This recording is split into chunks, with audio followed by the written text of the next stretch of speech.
আলাপে পিয়ালি পরিবারে তোমাকে জানাই স্বাগত।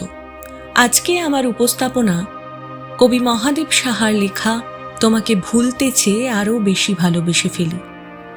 উপস্থাপনাটি প্রথম থেকে শেষ অবধি পুরোটা শোনার অনুরোধ রইল, এবং যদি ভিডিওটি ভালো লেগে থাকে তাহলে অবশ্যই করে একটি লাইক কমেন্ট করো আর আমার চ্যানেলটিকে সাবস্ক্রাইব করে আমার পরবর্তী উপস্থাপনাগুলো শুনতে থেকো।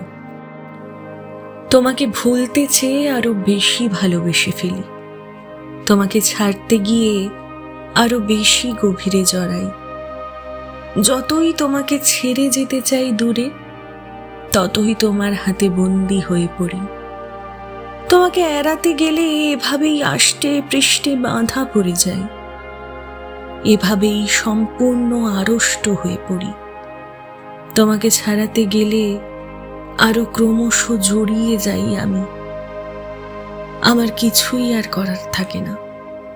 তুমি এভাবেই বেঁধে ফেলো যদি দূরে যেতে চাই, যদি ডুবে যেতে চাই তুমি দু হাতে জাগাও।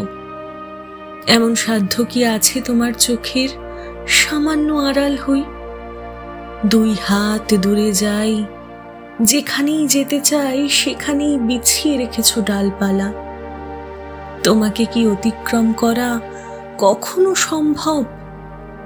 তুমি সমুদ্রের চেয়েও সমুদ্র, আকাশের চেয়েও আকাশ, তুমি আমার ভেতরে জেগে আছো। তোমাকে ভুলতে চেয়ে তাই আরো বেশি ভালোবেসে ফেলি। তোমাকে ঠেলতে গিয়ে দূরে আরো কাছে টেনে নিই। যতই তোমার কাছে থেকে আমি দূরে যেতে চাই, তত মিশে যাই নিঃশ্বাসে প্রশ্বাসে, ততই তোমার আমি হয়ে পড়ি ছায়ার মতন। কোনো দিকে যাওয়ার আর একটুও জায়গা থাকে না, তুমি জড়িয়ে রাখো তোমার কাঁটায়। তোমাকে ছাড়তে গিয়ে আষ্টে পৃষ্ঠে আরো জড়িয়েছি, তোমাকে ভুলতে গিয়ে আরো আরো ভালোবেসেছি তোমাকে।